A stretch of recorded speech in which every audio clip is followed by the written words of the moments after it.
Hello everyone, welcome to ఎస్ఎన్ఎస్పి creations and cookings. ఈరోజు వీడియోలో మామిడి తాండ్ర చూపించబోతున్నానండి. సమ్మర్లో ఎక్కువగా మామిడికాయలు దొరుకుతాయి కదా, అలాంటప్పుడు ఇలా మామిడికాయలతో మామిడి తాండ్ర ఒకసారి ప్రిపేర్ చేయండి. చాలా బాగుంటుంది. ఎండ ఎక్కువగా ఉంటుంది కదండి, అలాంటి టైంలో ఇలా సింపుల్గా ఒకసారి ప్రిపేర్ చేయండి. ఇప్పుడైతే మామిడి తాండ్ర ప్రిపరేషన్ చూద్దాం. దీనికోసం ముందుగా బాగా పండిన మామిడి పండ్లు తీసుకోవాలి. నేనైతే 2 నుంచి 3 వరకు మామిడికాయలు తీసుకున్నానండి. మీరు ఎక్కువగా ప్రిపేర్ చేయాలి అనుకుంటే కేజీ వరకు మామిడికాయలు తీసుకోవచ్చు. మీరు ఎన్ని ప్రిపేర్ చేయగలరో అన్నీ కూడా తీసుకోండి. నేనైతే కొన్ని మామిడి పళ్ళు తీసుకొని పైన ఉన్న చెక్కు తీసేసి ఇలా చిన్న ముక్కలుగా కట్ చేసి ఒక మిక్సీ జార్లో వేసుకున్నాను. ఇలా వేసుకున్న తర్వాత మీరు తీసుకున్న మామిడి పండ్లు టేస్ట్ని బట్టి పంచదార వేసుకోండి. నేనైతే 1/2 కప్పు వరకు షుగర్ వేస్తున్నాను. మీకు షుగర్ తక్కువగా కావాలి అనుకుంటే 3 టేబుల్ స్పూన్లు లేదా 4 టేబుల్ స్పూన్లు మీ టేస్ట్ని బట్టి వేసుకోవచ్చు.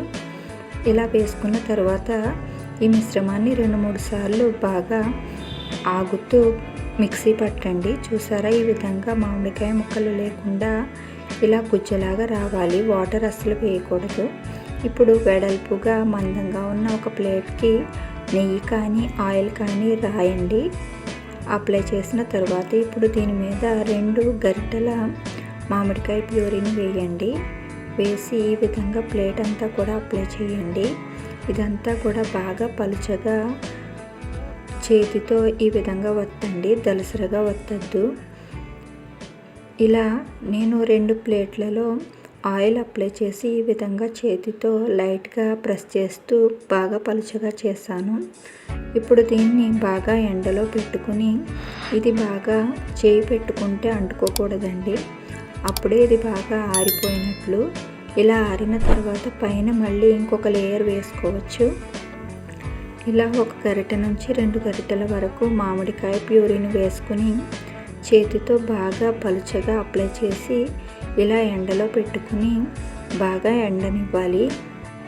ఇలా మిగిలిన మామిడికాయ ప్యూరీని ఫ్రిడ్జ్లో స్టోర్ చేసుకోవాలి. అలా స్టోర్ చేసుకుంటే ఈ ప్యూరీ పాడవకుండా ఉంటుంది. మనం ఎప్పుడు లేయర్ ఆరిపోతుందో అప్పుడు పైన వేసుకోవాలి అనుకుంటే ఫ్రిడ్జ్లోంచి తీసుకుని బయట పెట్టుకుని వేసుకోవచ్చు. చూసారా, ఇది బాగా ఆరిపోయింది. ఇప్పుడు ఇంకొక లేయర్ వేసుకోవచ్చు. ఇలా బాగా ఎండగా ఉన్నప్పుడు మాత్రమే చేసుకోవాలి. మీకు ఎండ తక్కువగా ఉన్నట్లు అనిపిస్తే ఫ్యాన్ కింద పెట్టుకోండి. ఇలా 4 నుంచి 5 పొరలు మీరు ఎన్ని వేసుకోవాలనుకుంటే అన్ని వేసుకోవచ్చు. ఇవి బాగా ఆరిన తర్వాత మాత్రమే ఇలా చాకుతో కట్ చేసుకోవాలి. చుట్టూ ఉన్న ఎడ్జెస్ చాకుతో కట్ చేసుకుని ఇలా ముక్కల్లాగా పీసెస్ లాగా కట్ చేసుకోండి. ఇది పూర్తిగా ఆరిపోవాలండి. 1-2 రోజులు ఎండలో పెట్టుకుని ఆరనివ్వాలి. పైన ఒక కాటన్ క్లాత్ పెట్టుకుని పైన డస్ట్ పడకుండా, అలాగే కాకులు కానీ ఏవి కూడా వీటిని తాకకుండా జాగ్రత్తగా ఆరబెట్టుకోవాలి. ఇలా 2 ప్లేట్లు కూడా రిమూవ్ చేసుకోవాలి. చూసారా, నాకైతే ఇలా వచ్చిందండి, చాలా బాగా వచ్చింది. మీరు కూడా ఈ విధంగా ఒకసారి ప్రిపేర్ చేయండి.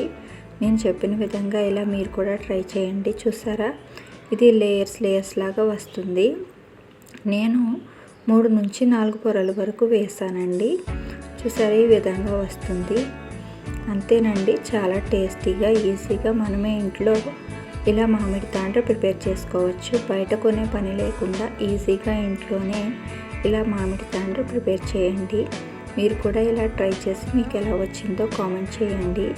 ఈ వీడియో కనుక మీకు నచ్చితే లైక్ చేసి మీ ఫ్రెండ్స్ అండ్ రిలేటివ్స్కి షేర్ చేయండి. మరిన్ని కొత్త రెసిపీస్ కోసం మా ఛానల్ని సబ్స్క్రైబ్ చేసుకోండి.